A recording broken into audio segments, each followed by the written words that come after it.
First unit में introduction to consumer behaviour, importance, scope, need, studying, ये हो गया। इसमें से एक टॉपिक बना आपका कंज्यूमर रिसर्च प्रोसेस, ठीक। और दूसरा यूनिट हो गया, तीसरे में आपका परसेप्चुअल प्रोसेस शायद हो गया है, कंज्यूमर लर्निंग प्रोसेस है।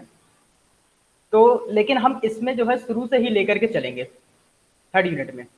पहले हम पहली यूनिट का ये एक टॉपिक जो बचा हुआ है वो कंप्लीट कर देते हैं। इसके बाद थर्ड यूनिट में इंडिविजुअल डिटर्मिनेंट से पूरा लेकर के चलेंगे। इंडिविजुअल डिटर्मिनेंट्स में कुछ नहीं, केवल यही जो परसेप्चुअल प्रोसेस मतलब परसेप्शन, लर्निंग प्रोसेस मतलब लर्निंग, एटीट्यूड फॉर्मेशन मतलब एटीट्यूड, और पर्सनालिटी और सेल्फ कॉन्सेप्ट, ये सारे इसके इंडिविजुअल डिटर्मिनेंट्स हैं। तो इन्हीं के बारे में हमें पढ़ना है कि ये कैसे इन्फ्लुएंस करते हैं कंज्यूमर बिहेवियर को और इनकी प्रोसेसेस क्या हैं। ये सारा सब कुछ हम पढ़ेंगे। लेकिन पहले हम देखते हैं आज जो बहुत ही जरूरी है, कंज्यूमर रिसर्च प्रोसेस, ठीक। तो लेट्स स्टार्ट। मैं अपनी स्क्रीन शो कर रहा हूं आप लोगों के साथ में। लेट अस सी। अच्छा, चलिए इसको हम बताने से पहले, आप लोग जो है एडवर्टीजमेंट देखते हैं, टीवी, मूवी, टीवी, टेलीविजन कितने लोग देखते हैं? सारे लोग, लगभग सारे लोग टेलीविजन देखते हैं ना? Yes sir. तो मैं कुछ आपको दिखा रहा हूं। ये आपकी स्क्रीन पर एक इमेज शो हो रही है, ठीक। अब इस इमेज को देख करके मुझे बता सकते हैं कि ये क्या चीज है?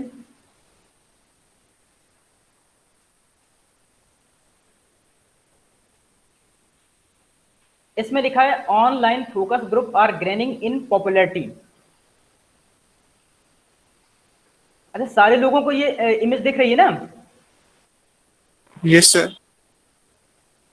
जो ये इमेज दिख रही है, इसमें से आपको जो लगता है कि ये इमेज ऐसे ही बना दी जाती है? आप जब एडवर्टीजमेंट देखते हैं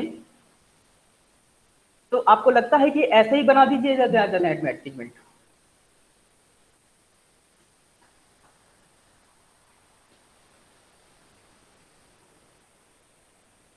जो एडवर्टीजमेंट बनते हैं वो आपकी जो कंज्यूमर्स होते हैं उनको ध्यान में रख करके बनाए जाते हैं।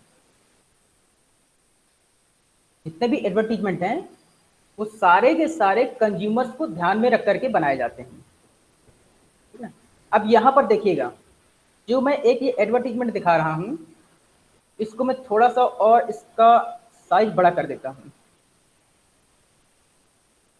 ये देखिए, यहां पर कुछ बच्चे बने हुए हैं रोते हुए,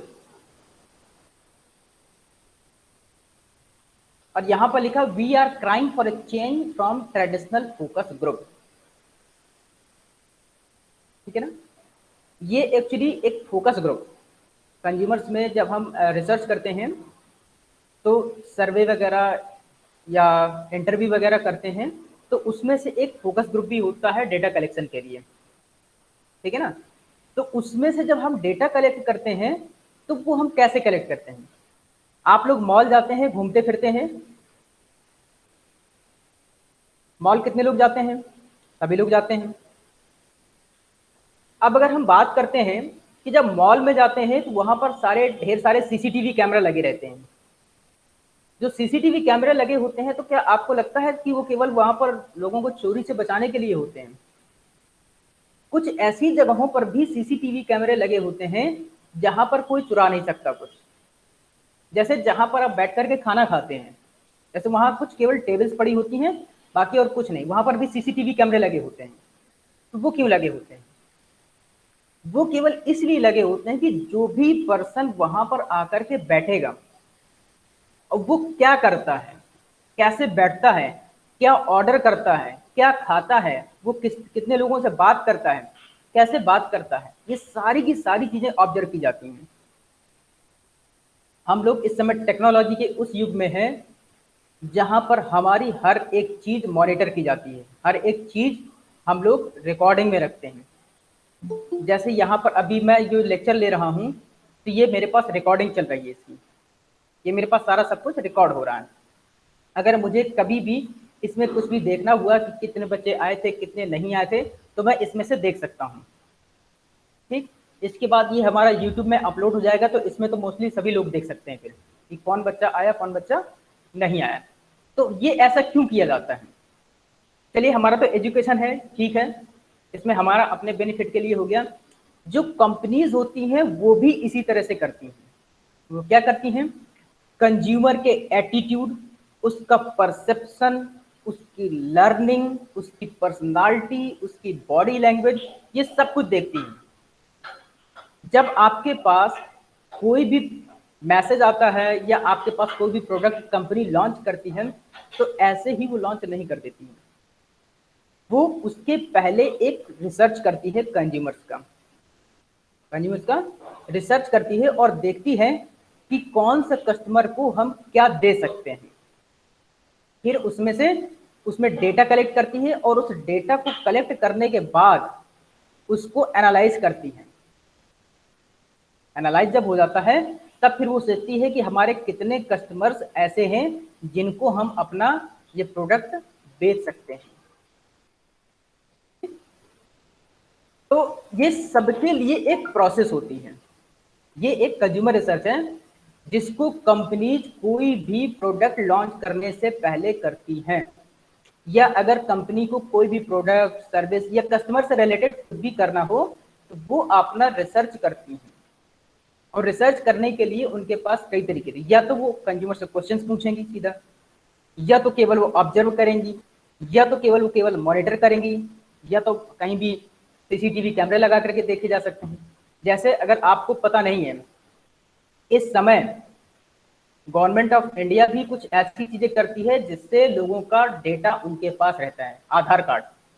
अब आप कुछ भी करिए, अगर आप कहीं भी ऑल ओवर वर्ल्ड में चले जाते हैं तो आधार कार्ड में आपकी सारी इंफॉर्मेशन है। कैसे? आपके फिंगरप्रिंट है, आपकी रेटिना की उसमें वो है, आपका ब्लड ग्रुप वगैरह सब उसमें रहता है।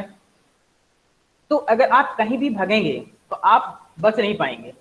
क्यों? क्योंकि ऑल सैटेलाइट होते हैं, सैटेलाइट से आप सारा का सारा मॉनिटर कर सकते हैं। तो आजकल कंपनीज भी टेक्नोलॉजी का इस्तेमाल कर रही हैं कंज्यूमर का डेटा कलेक्ट करने के लिए। कैसे? आपके पास कभी कभी मेल्स आते हैं कि आपके पास ये क्वेश्चनर है, आप इसको फिल कर दीजिए, या कभी कभी कुछ क्वेश्चंस पूछे जाते हैं या कोई गेम टाइप के रखे जाते हैं कि आप इसको खेलिए। तो वो सारा का सारा ऐसा नहीं होता है कि आपको केवल ऐसे ही फालतू में करवाया जाता है। वो ऑब्जर्व करते हैं, वो लोग आपको ऑब्जर्व करते हैं कि कौन व्यक्ति किस तरह से बिहेव करता है। ठीक है ना? तो इस जो ये पूरी रिसर्च है इसका एक पर्पज होता है और इसकी एक प्रोसेस होती है, तो वो कहलाती है आपकी कंज्यूमर रिसर्च प्रोसेस। ठीक, अब हम थोड़ा जो है इस कंज्यूमर रिसर्च प्रोसेस को थोड़ा डिटेल में जाते हैं और देखते हैं। Marketers must understand customers to design effective marketing strategy, products, promotional message. कह रहे हैं कि जब कोई भी कंपनी या मार्केटर होता है, अगर उसको अपनी मार्केटिंग स्ट्रेटजी बहुत अच्छी बनानी है या अपने उसको प्रोडक्ट को अच्छे से लॉन्च करना है या उसको कोई प्रमोशनल मैसेज बनाना है। प्रमोशनल मैसेज का मतलब यहाँ पर जो एडवर्टीजमेंट होते हैं, आपने एडवर्टीजमेंट देखा होगा कि हमेशा ऐसे नहीं होते कुछ भी बना के रखते हैं। जैसे अगर कोई खाने वगैरह की चीज है तो खाने वगैरह की चीज में क्या करते हैं, वो कहीं मदर को या फीमेल को ज़्यादा इन्वॉल्व करते हैं। वो क्यों? क्योंकि वो जानते हैं कि इंडिया में जो कुकिंग का काम है वो मोस्टली फीमेल ही करती हैं, तो उसमें वो मोस्टली फीमेल लोगों को इन्वॉल्व करते हैं। और जैसे कोई बेबी बच्चों से रिलेटेड भी कोई प्रोडक्ट है तो उसमें वो बच्चों का इन्वॉल्वमेंट करते हैं। जैसे अब देखिए, बच्चों की इस समय हाइट बढ़ाने की प्रॉब्लम रहती है तो वो बच्चों को लेते हैं और उसमें लटकता हुआ दिखा देते हैं कि देखिए कॉम्प्लेन पीने से बच्चे की हाइट बढ़ती है। ठीक, तो वो किस तरह से करते हैं? वो देखते हैं कि जो छोटे बच्चे हैं उनके माता पिता परेशान हैं। अब देखिए, कंज्यूमर जो है यहाँ पर बच्चों वाले केस में कौन है? एक होता है कस्टमर, एक होता है कंज्यूमर। कस्टमर वो होता है जो प्रोडक्ट को कंज्यूम या परचेज दोनों कर सकता है, परचेज या कंज्यूम दोनों कर सकता है। लेकिन जो कंज्यूमर होता है वो गुड्स या सर्विस को कंज्यूम करता है। This is the difference between customer and consumer. अब अगर आप देखें तो जो छोटे बच्चे होते हैं, जैसे बच्चों के डायपर होते हैं, तो वो खरीदने नहीं जाते हैं। जो बच्चे होते हैं वो कभी भी डायपर नहीं खरीदते हैं। खरीदते कौन है? उनके माता पिता, उनके माता पिता खरीदते हैं, तो वो तो हो गए कस्टमर, लेकिन कंज्यूमर कौन है? वो बेबी। तो जब इस तरह से प्रोडक्ट डिजाइन किए जाते हैं तो उन्होंने क्या देखा कि माता पिता को प्रॉब्लम होती है जब बच्चे कुछ भी वो करते हैं अपना स्टूलिंग वगैरह, तो बच्चों को वो माता पिता को प्रॉब्लम होती है उसको साफ करने में, ये आया लगाओ, ये करो, तो उन्होंने बना दिया कि डायपर, आप डायपर लगाइए, झंझट खत्म हो गया वो पूरा। तो आपको लगता है कि वो उन्होंने केवल ऐसे ही बना दिया? ऐसे नहीं बना दिया, उन्होंने कम से कम सैकड़ों कस्टमर्स को ऑब्जर्व किया होगा। ऑब्जर्व करने के बाद उन्होंने देखा कि अब इन बच्चों को, इन माता पिता को इस तरह से प्रॉब्लम हो रही है। जब वो प्रॉब्लम होती है तब उन्होंने सोचा कि अगर हम इसका सॉल्यूशन इनको दें तो वो कितना इफेक्टिव होगा। तब उन्होंने जा करके उस चीज को लॉन्च किया। तो इस तरह से ये आपके प्रोडक्ट बनते हैं, मतलब कि विदाउट कंज्यूमर रिसर्च के आप बिना कस्टमर को पहचाने कोई भी प्रोडक्ट लॉन्च नहीं कर सकते हैं। जैसे आपने देखा हुआ एडिडास, रिबॉक, ये कुछ महंगे महंगे शूज होते हैं जब प्लेयर्स वगैरह पहनते हैं, तो वो कौन सी मार्केटिंग होती है?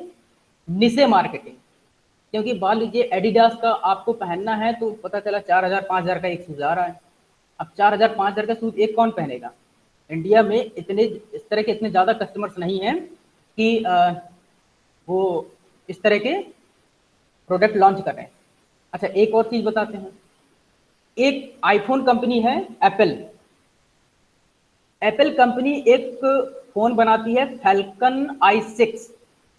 फैल्कन i6 है जो कौन से मुकेश अंबानी के लोग, घर के लोग इस्तेमाल करते हैं। उस आईफोन की कीमत है 370 करोड़ रुपीस, 370 करोड़ रुपए का एक फोन। तो जब वो कंपनी वो फोन डिजाइन जब लॉन्च करती है तो क्या आम कस्टमर के लिए लॉन्च करती है? नहीं, वो केवल उन कस्टमर्स के लिए लॉन्च करती है जो उसकी डिमांड करते हैं, जो उसकी डिमांड करते हैं, या फिर पर्टिकुलर उस पर्सन के लिए जिसे वो कंपनी चाहती हो कि इससे हमारा बेनिफिट हो सकता है, एज ए ब्रांड एम्बेसडर या जो भी उसको इस्तेमाल करना चाहें, उनको वो लॉन्च करती है।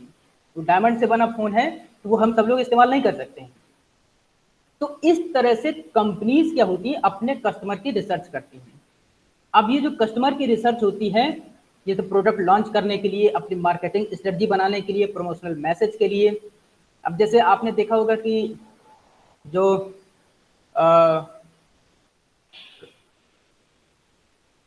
राइडर वगैरह होते हैं या कुछ वैसे वगैरह होते हैं, तो जो कैरेजियस वाला काम करते हैं, तो उनके लिए जो प्रमोशनल स्ट्रेटजी होती हैं या एडवर्टीजमेंट वगैरह बनाए जाते हैं, वो उसी तरह से डिजाइन किए जाते हैं। जैसे आपने देखा होगा थम्सअप। थम्सअप में क्या है, सलमान खान पहले करते थे, पता नहीं कौन करता है, जो भी हो, वो रणवीर है कोई, शायद रणवीर, ठीक, तो वो करता है। तो किस लिए करता है? वो देखते हैं कि यूथ किसमें ज्यादा, किसके ज्यादा फैंस हो रहे हैं। वो अपना जब ब्रांड एम्बेसडर सेलेक्ट करते हैं तो भी उसमें रिसर्च करके सेलेक्ट करते हैं कि इस समय बॉलीवुड में कौन सा सबसे ज्यादा सक्सेस है, कौन सबसे ज्यादा हिट हो रहा है, जिसको लोग फॉलो करते हैं। तो वो अपनी प्रमोशनल स्ट्रेटजीज को भी अपनी लॉन्च करने के लिए कंज्यूमर रिसर्च का इस्तेमाल करते हैं। अब जो ये कंज्यूमर रिसर्च है वो कितने तरह की होती है और कैसे होती है, और इसका प्रोसेस क्या है, जरा हम देखते हैं। सबसे पहला, जो सबसे पहला स्टेप है, दैट इज, एक्चुअली बता दें, ये केवल 6 स्टेप में होती है। यहां पर मैं एक इमेज आपको शो कर रहा हूं जिसमें आपको कंज्यूमर रिसर्च प्रोसेस दी हुई है। ये मेनली 6 स्टेप में, आपको इसमें ढेर सारा दिख रहा है लेकिन ऐसा नहीं है, ये केवल 6 स्टेप में है। पहले के 2 और फिर ये 4 जो अगल बगल दिए हैं वो इस तरह से हैं कि अगर ये होगा तो ये, वो क्यों? क्योंकि एक है हमारे पास क्वालिटेटिव रिसर्च और एक है हमारे पास क्वांटिटेटिव रिसर्च। सबसे पहला काम कंपनी का होता है डेवलप ऑब्जेक्टिव्स, डेवलपिंग ऑब्जेक्टिव्स। दूसरा है, अभी ये सब पूरे एक एक स्टेप में डिफाइन करूंगा। दूसरा है कलेक्ट सेकेंडरी डाटा। अब जब डेटा कलेक्ट हो रहा है, मैंने अभी बताया कि 6 स्टेप है पूरे, यहां पर जो आपको एक्स्ट्रा दिख रहे हैं, अब वो देखिए कैसे हैं।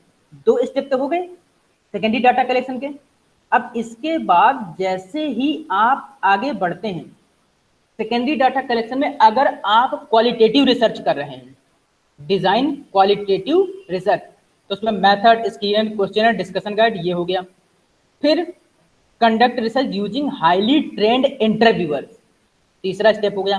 फिर एनालिसिस ऑफ डाटा और फिर रिपोर्ट प्रिपरेशन, ये 6 स्टेप हो गए।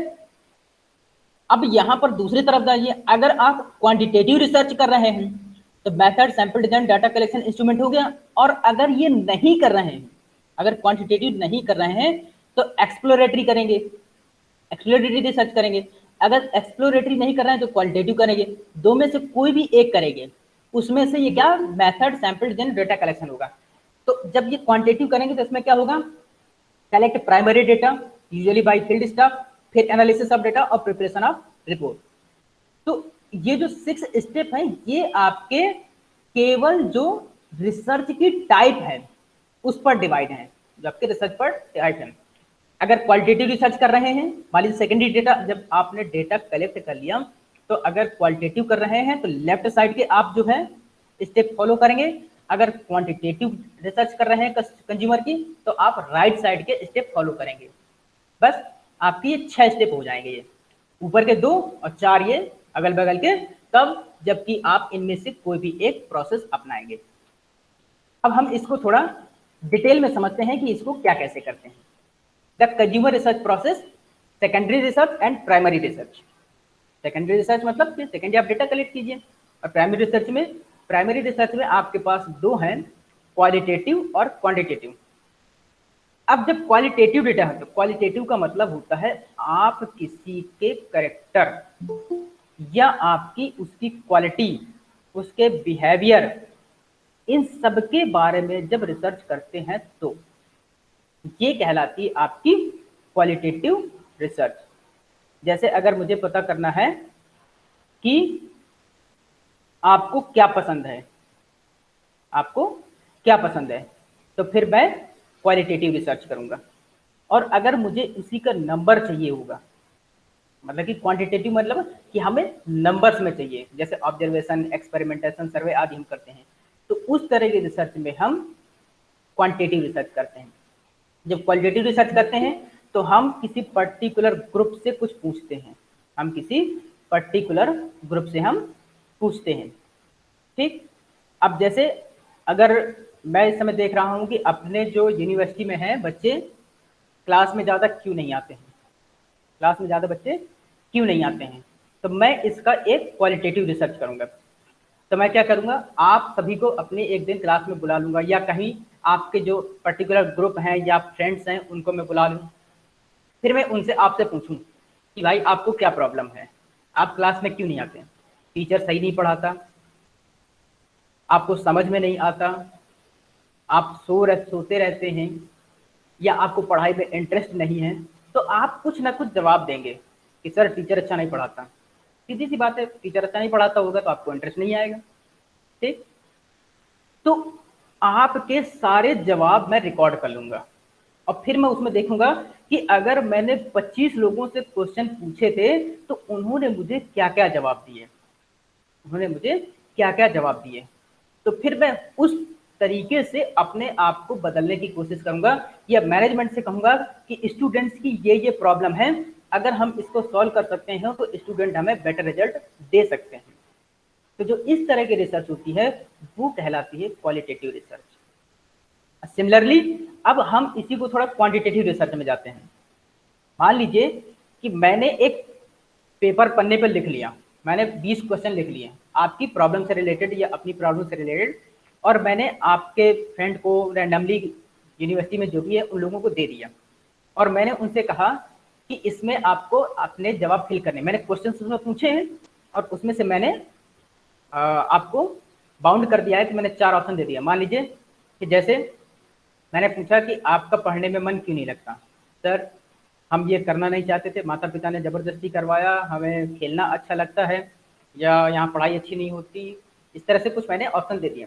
अब मैं कह दूंगा कि इसमें से आपको टिक करना है जो आपका कारण हो, और हो सकता है कि आपके कुछ अदर कारण भी हों जिसकी वजह से आपको पढ़ने में न मन लगता हो, लेकिन मैंने उसमें 4 या 5 ही दे दिए हैं ऑप्शन, आपको उन्हीं में से एक सिलेक्ट करना है। हो सकता है कि उसके अलावा भी कोई कारण हो। जब क्वालिटेटिव होता, जब मैं आपका इंटरव्यू ले रहा हूँ, तब तो आप सारा सब कुछ बता रहे हैं, लेकिन जब मैंने आपको बाउंड कर दिया है कि आपको इन्हीं में से जवाब देना है, तब फिर क्या होता है, आप उन्हीं में से टिक करेंगे। फिर जब मेरे पास जो आपके रिस्पॉन्सेज आएंगे, फिर मैं उसको एनालिसिस करूंगा कि इसमें से किसको क्या क्या प्रॉब्लम है, उसमें से कौन सी मेजर प्रॉब्लम है, फिर हम उस हिसाब से अपनी स्ट्रेटजी बनाएंगे। इसी तरह सिमिलर जैसा मैंने ये एग्जाम्पल यहाँ पर दिया, कंपनी भी डिक्टो यही करती है। वो क्या करती है, कस्टमर से सर्वे करती है। आपने देखा होगा कि सर्वे वाले आते हैं, पूछते हैं, या आपके मेल्स पर आते हैं, फोन पर वगैरह आते रहते हैं, कॉल आती रहती हैं। तो ये सारा का सारा कंपनी रिसर्च करती है अपने कस्टमर की रिसर्च करने के लिए। ठीक, जब वो सारी रिसर्च कंप्लीट हो जाती है, फिर उनके यहाँ आप ही के जैसे लोग, जैसे आप बीबीए एमबीए किए लोग होते हैं, उस जो डेटा इंफॉर्मेशन कलेक्ट होती है उसका एनालिसिस करते हैं, फिर बताते हैं कि सर कस्टमर की ये रिक्वायरमेंट है, ये डिमांड है, अब हम ये बना सकते हैं। ठीक, तब फिर वो उस पर आगे काम करते हैं। अब बात करते हैं, देखिए पहले स्टेप की, define the problem and research objective. अब जो हमारे पास, जो मैंने अभी पीछे बताया था ना कि हमारे पास कितने 6 स्टेप हैं, 6 स्टेप में जो है मैंने यहाँ पर आपको ज़्यादा दिखाए, लेकिन मेनली 6 ही हैं। अगर हम क्वालिटेटिव फॉलो करेंगे तो ये, क्वांटिटेटिव फॉलो करेंगे तो ये। इन 6 में से हमें कैसे कैसे रिसर्च करनी है और हम इसको कैसे करेंगे, हम इसको डिटेल में समझते हैं। याद रखिएगा, ये चीज़ आपको अगर कहीं भी जॉब करने जाएंगे तो बहुत मस्ट इम्पॉर्टेंट है। आप जो है अगर कहीं भी जॉब करते हैं, एक तो आजकल जो है मार्केटिंग का ज़माना है, आप किसी भी कंपनी में जाएंगे तो पहले सबसे पहली जॉब अगर होती है तो ये एक ऐसी जॉब है जो बहुत आपको इजीली मिल जाती है, मार्केटिंग वाली। मार्केटिंग की जॉब इजीली मिल जाती है, तो आपको उसमें अपने कस्टमर को समझना होगा। देखिए, ये एक ऐसी फील्ड है जहाँ पर आपको शुरू में हो सकता है पेमेंट ज़्यादा हो, लेकिन अगर आप ऑब्जेक्टिव इसका समझ गए कि कस्टमर वाकई में क्या चाहता है, तो आप सीधा कंपनी के टॉप पोजीशन पर पहुंच सकते हैं। ठीक है ना। अगर वही चीज़ें, अगर मुझे आपको पता चल जाए कि आप लोग पढ़ाई में क्या चाहते हैं, तो फिर मैं अगर उसी तरह से काम करूंगा तो हमारे और आपके बीच में एक बहुत अच्छा रिलेशन बन जाएगा। अगर मुझे वाकई में पता हो कि आप लोगों को किस तरह से पढ़ाना चाहिए, आप क्या चाहते हैं। ठीक, अगर यही चीज़ मुझे पता नहीं होगी तो फिर क्या है, हमेशा कंफ्यूजन बना रहेगा, हम और हमारे और आपके बीच में एक बॉन्डिंग नहीं बन पाती है।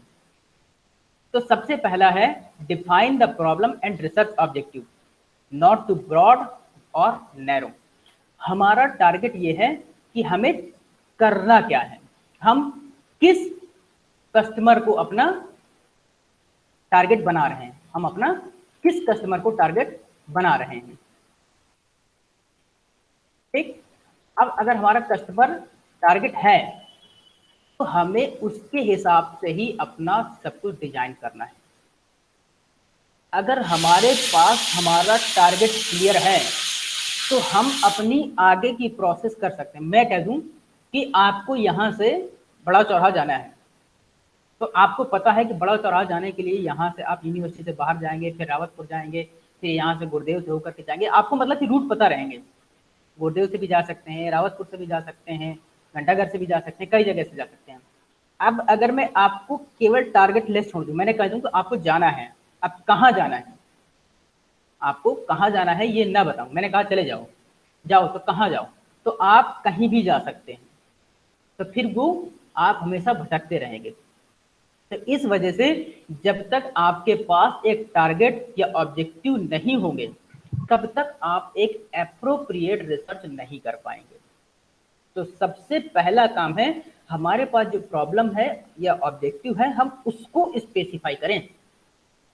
जैसे मैंने अभी बताया कि जब कंपनी एप्पल जो है आईफोन 6 जो फाल्कन का सीरीज के लॉन्च करती है, तो ऐसा नहीं करती है, वो जानती है कि वर्ल्ड में केवल बिलियनियर लोग ही उस फोन का इस्तेमाल करते हैं, तो बहुत खींच के 8 10 12 15 ही मोबाइल वो लॉन्च करेगी, वो इससे ज़्यादा नहीं करेगी वो।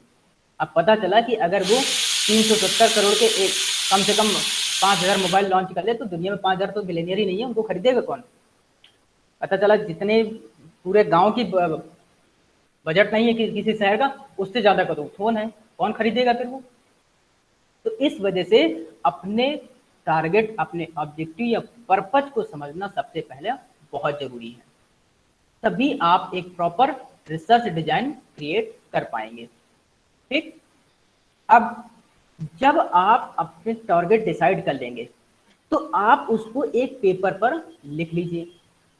पेपर पर जब लिख लेंगे, क्या कि मान लीजिए मुझे कानपुर सिटी में अपने प्रोजेक्ट को लॉन्च करना है, मेरा टारगेट कस्टमर कौन सा है, मेरा टारगेट कस्टमर 18 टू 40 ईयर्स का है।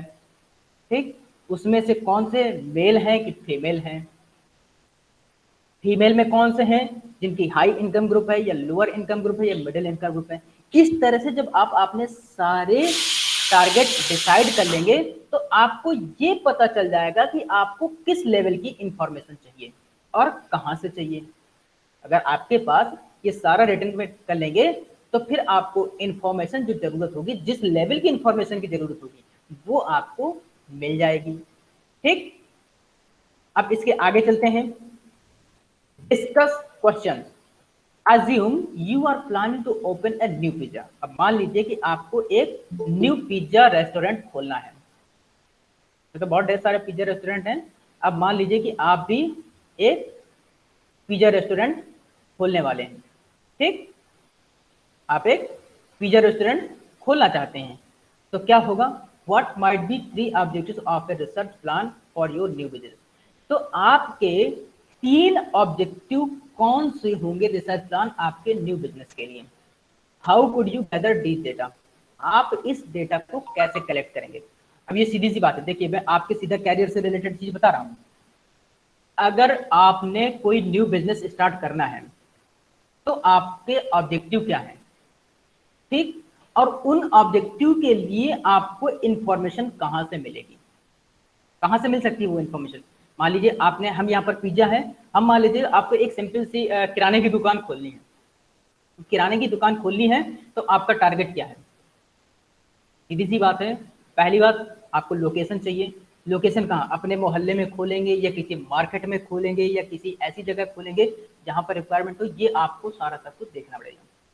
फिर जब ये आप सोचेंगे कि मान लीजिए आपको किसी मार्केट में खोलनी है, तो मार्केट में खोलने के लिए आपको इंफॉर्मेशन चाहिए, क्या वहां पर कितनी दुकानें हैं, वहां पर कितने लोग आते हैं, वहां पर कस्टमर कितने आते हैं, वहां के कस्टमर मोस्टली क्या डिमांड करते हैं, वहां पर किस एज के कस्टमर आते हैं, किस इनकम वाले कस्टमर आते हैं। ये सब डेटा आप कैसे कलेक्ट करेंगे। तो ये सारी चीजें आपको वहां पर जब बिजनेस स्टार्ट कर रहे होंगे तब आपको ये सारी चीजें डिसाइड करनी होती हैं। तभी, जब तक आप क्वेश्चन कलेक्ट नहीं करेंगे तब तक आप अपने इंफॉर्मेशन नहीं होगी तो आप बिजनेस कैसे सक्सेस बनाएंगे। सबसे पहली बात, आप जब किराने की दुकान खोलेंगे तो यही मान के चलिए कि आपको प्राइसेस जो हैं, आपको प्राइसेस कैसे रखने हैं, अपने प्रोडक्ट के प्राइसेस, क्योंकि मार्केट में तो ढेर सारी दुकानें हैं, तो आप अपने कॉम्पिटिटर से कैसे कॉम्पीट करेंगे, ये भी तो मेन है। तो आप ये डेटा कैसे कलेक्ट करेंगे। तो डेटा कलेक्ट करने के लिए आपके पास 2 सोर्सेस हैं। कौन से, एक सेकेंडरी सोर्सेस होते हैं और एक प्राइमरी सोर्सेस होते हैं। ठीक, तो सेकेंडरी डेटा कहां से मिलेगा और प्राइमरी डेटा कहां से मिलेगा। सेकेंडरी डेटा में भी कौन सा होता है, एक इंटरनल डेटा होता है और एक एक्सटर्नल डेटा होता है। अब जो सेकेंडरी डेटा वो होता है जो ऑलरेडी पहले से किसी ने कलेक्ट करके रखा होता है। सेकेंडरी डेटा का मतलब कि जो ऑलरेडी पहले से कलेक्टेड डेटा हो, या किसी ने पहले से लिखा हो कहीं, या किसी के पास रिकॉर्डेड हो, उस तरह का सारा डेटा, या किसी अखबार में हो, या किसी मैगजीन में छपा हो, या किसी रिसर्च पेपर में छपा हो, कहीं भी कुछ भी हो, वो डेटा जो ऑलरेडी पहले से बना बनाया डेटा है वो सारा कहलाता है सेकेंडरी डेटा। ठीक, अब बात करते हैं इंटरनल और एक्सटर्नल डेटा। पहले देखें, data has been collected for reasons other than the specific research project at hand. ठीक, includes internal and external data. अब देखिए इंटरनल डेटा क्या होता है, डेटा जनरेटेड इन हाउस, मतलब कि जो आपने खुद ही अलग से पहले से कहीं से ले रखा हो। ठीक, may include analysis of customer files, हालांकि किसी दुकान में है उसका कस्टमर का पूरा डिटेल रखते हैं ना पूरा, वो वाली हो, या useful for calculating customer life time value, या आपके कस्टमर को वैल्यू कैलकुलेट करने के लिए अगर हेल्पफुल हो। ठीक, तो इस तरह का जो डेटा होता है वो कहलाता है आपका इंटरनल डेटा। अब एक्सटर्नल डेटा क्या होता है? Data collected by an outside organisation. अब जैसे मान लीजिए कि आपने देखा होगा किसी ऑफिस में कोई चाय की दुकान खुलती है, कोई चाय की दुकान खुलती है, तो वो एक नॉर्मल जो चाय बेचने वाला होता है उस ऑफिस में ही, उसका मार्केट ज़्यादा, मतलब उसके कस्टमर ज़्यादा नहीं होते हैं, लेकिन उस पर्टिकुलर ऑफिस में ही उसकी इनकम बहुत ज़्यादा हो जाती है, बहुत ज़्यादा हो जाती है।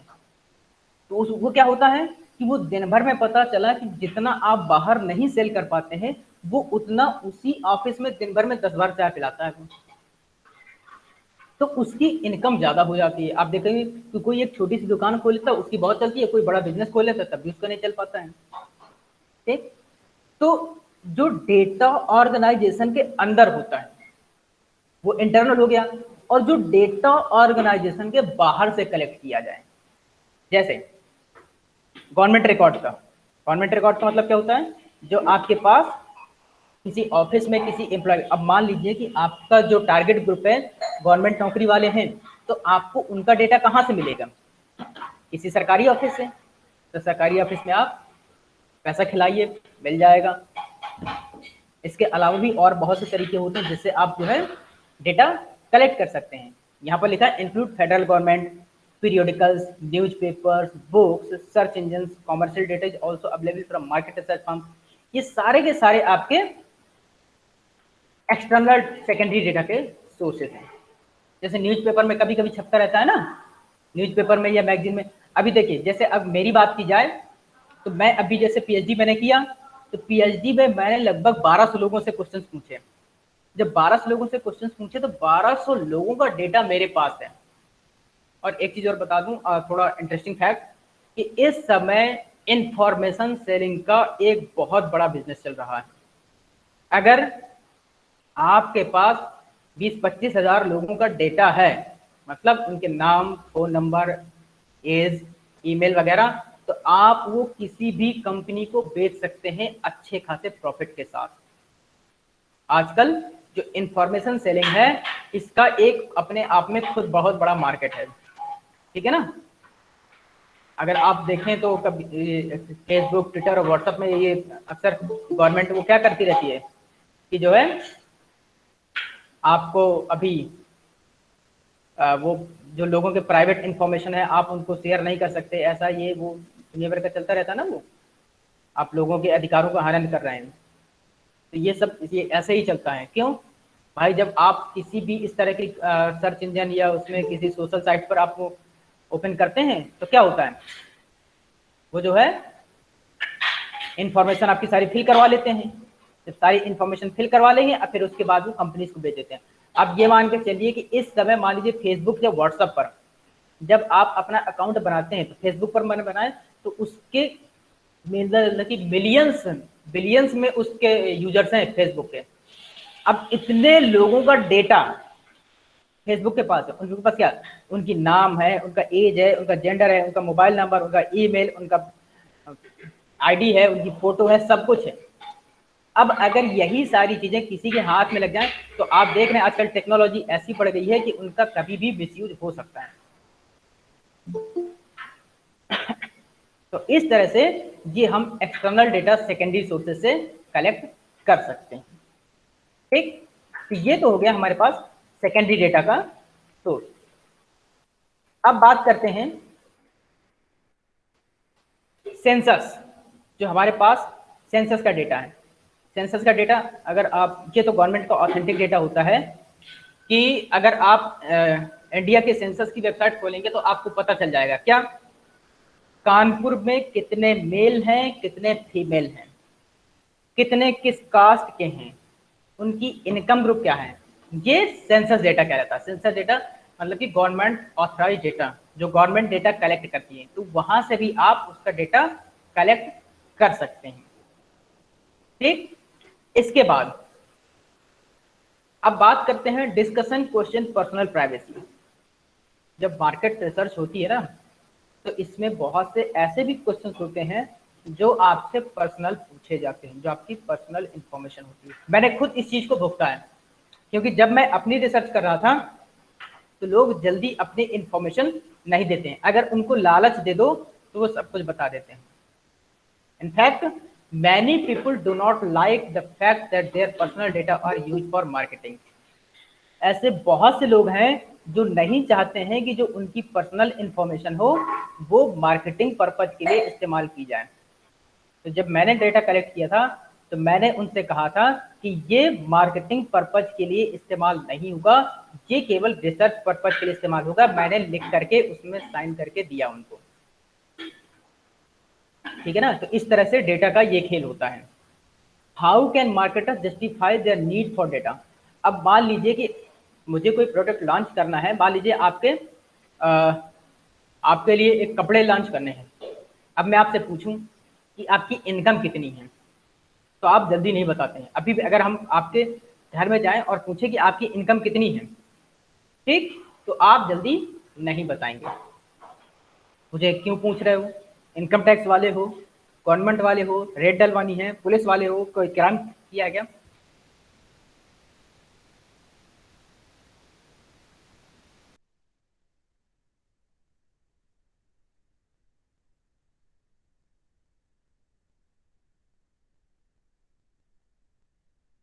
हम अपने किसी पर्सनल बेनिफिट के लिए ले रहे हैं, ठीक। और एक चीज और, हम इस बात की भी गारंटी देना होता है कि जब हम ये डेटा आपसे ले रहे हैं, आपके बारे में जो भी डेटा ले रहे हैं वो हम प्राइवेट रखेंगे कि हमारे अलावा उसको कोई और नहीं देख पाएगा।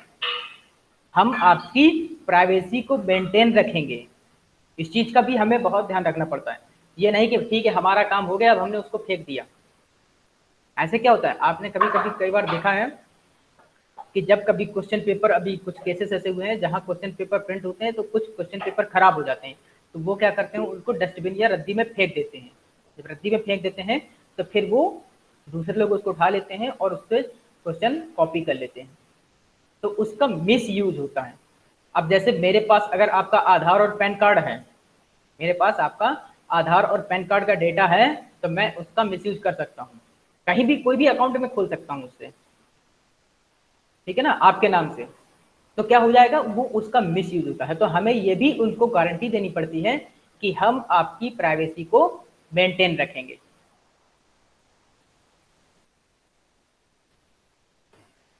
ठीक? अब ये तो हो गया आपका डेटा के बारे में।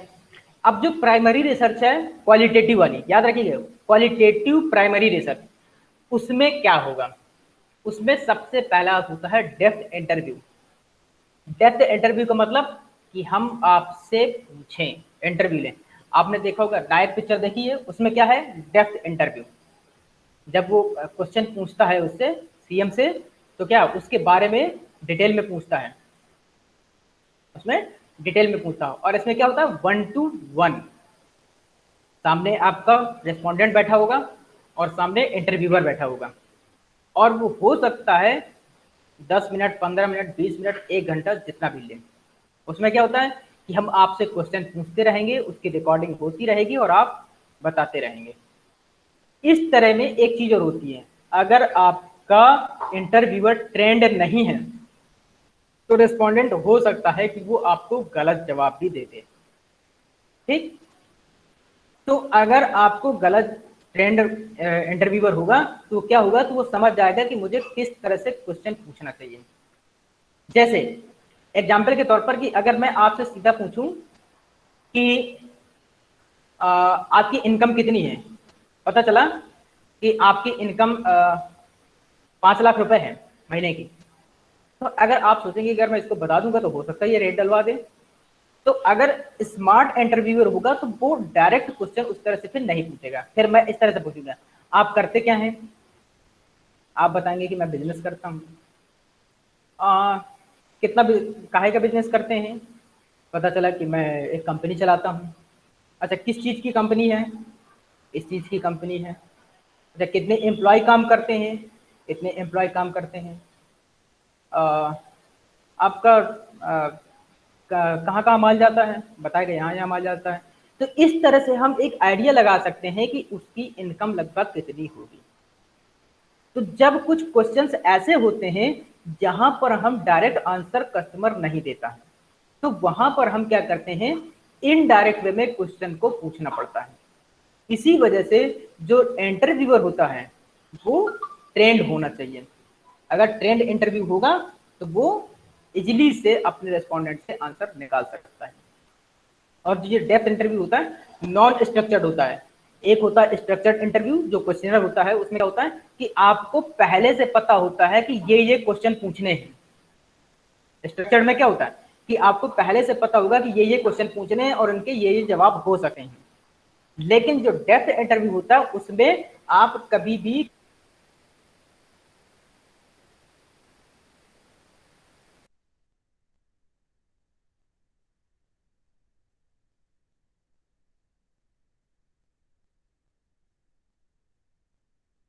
ले लेंगे और उस रिकॉर्डिंग को फिर आप उसको एनालाइज करना होता है। तो ये तो होता है आपका डेप्थ इंटरव्यू कलेक्शन। अब देखिए यहां पर एक एग्जाम्पल दिया हुआ है, यहां पर एक एग्जाम्पल दिया है, examine option for interview, request for elaboration. ठीक है ना, पहला question, tell me more about that, give me an example of. फिर request for definition, what do you mean by, what does the term mean to you. जैसे यहां पर मैंने पूछा कि मतलब मान लीजिए सीआरआर के बारे में पूछना है, what do you mean by CRR, और what does the term CRR means to you, आपके लिए इसका क्या मतलब है या आप इससे क्या समझते हैं। रिक्वेस्ट फॉर वर्ड एसोसिएशन, ये कुछ एग्जाम्पल्स है मैं बता रहा हूँ। What other words do you link with this, give me some synonym that also describe the CRR. फिर रिक्वेस्ट फॉर क्लैरिफिकेशन, ये मतलब कि जैसे एलेबोरेशन का होता है, अगर कोई चीज को एलेबोरेट करनी हो तो जैसे मैंने पूछा कि बताइए कंज्यूमर क्या होता है, tell me more about the consumer. तो आपने बताया कि सर कंज्यूमर वो होता है जो प्रोडक्ट कंज्यूम करता है। तो फिर मैं कहूँगा give me an example of consumer. तो आप बताएंगे सर फॉर एग्जाम्पल कि जो parents are purchasing goods for their child, तो here parents are customer and the childs are consumer. तो इस तरह के आप एग्जाम्पल दे सकते हैं। तो दिस इज कॉल्ड एलेबोरेशन। ठीक, ऐसे ही हमारे पास जब क्लैरिफिकेशन होता है तो क्लैरिफिकेशन के लिए हम किस तरह से पूछते हैं, how does that differ from, और हम इस तरह से पूछ सकते हैं in what circumstances do you, या फिर कंपैरिजन के लिए how is this similar to this, which cost more X और वाई। ठीक है ना, तो ये सारे के सारे कुछ ऐसे क्वेश्चंस हैं जो आप पूछ सकते हैं।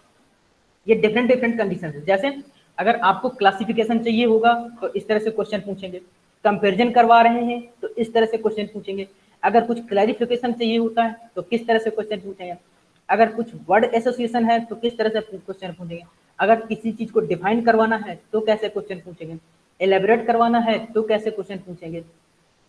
तो ये सारे के सारे आपके इंटरव्यू के क्वेश्चन होते हैं। ठीक, तो ये डेप्थ इंटरव्यू में आपको क्या करना होता है, सारी इंफॉर्मेशन निकालनी होती है आपने रिस्पोंडेंट्स की। आपने देखा होगा कि जब किसी बड़े आदमी का इंटरव्यू छपता है तो कैसे 1 घंटे तक बैठ करके फिर आपस में दोनों बात करते हैं। तो ऐसे ही कंपनी क्या करती है, अब इस समय कंपनी क्या करती है, अब तो पे भी करने लगी है, अपने जो उनके रिस्पोंडेंट होते हैं उनको पे करती है। जैसे कुछ अगर सर्वे अर्वे या कुछ क्वेश्चन पूछने होते हैं तो उनको 1 रुपया 10 पैसा 50 पैसा या कुछ डेटा रिचार्ज या कुछ इस तरह के मतलब कि ऑफर भी देती है कि आप इस तरह से कीजिए और फिर हम हमको ये प्रोवाइड कर सकते हैं। ठीक, तो ये तो हो गया डेप्थ इंटरव्यू। दूसरा मेथड है आपका फोकस ग्रुप का। क्वालिटी रिसर्च में जो फोकस ग्रुप है, फोकस ग्रुप में क्या होता है, 8 से 10 12 15 लोग होते हैं, उसमें पार्टिसिपेंट होंगे। ठीक, अब फिर उनसे एक हम क्वेश्चनर पूछते हैं, उनसे क्वेश्चन पूछते हैं कि बताइए आप लोग क्या है। तो सब लोग उसमें अपना अपना जवाब देते हैं, सब लोग अपना अपना जवाब देते हैं। मान लीजिए कि मैं आप लोगों का 10 लोगों का एक फ्रेंड का ग्रुप है और मुझे कुछ पूछना है तो मैं जाऊंगा और पूछूंगा कि बताइए ये कैसे होता है। तो वो बताएगा कि सर ऐसे होता है। तो मैंने आप क्या कहते हैं कि ये क्या सही कह रहा है? नहीं बताया कि सर नहीं नहीं ऐसा नहीं, ऐसा होता है।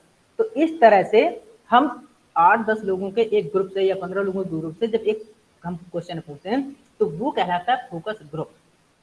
और जो इस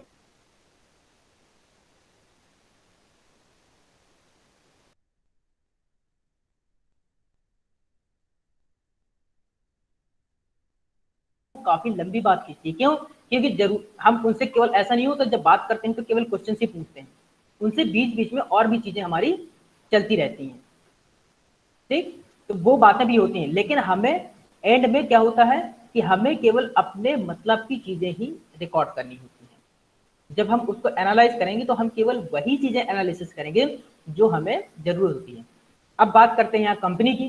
तो जब कंपनी होती है तो क्या करती है कि जैसे आपने देखा होगा कि रेस्टोरेंट वगैरह में या किसी बड़े बड़े उसमें देखा जाए, जो टेबल बनाई जाती हैं फ्रेंड्स के लिए, या जब पार्टी वगैरह होती है कुछ वैसा होता है, तो एक राउंड टेबल या एक रेक्टेंगुलर टेबल बना देते हैं और उसमें 8-10 लोगों को बैठा देते हैं कि आप खाइए, बात कीजिए।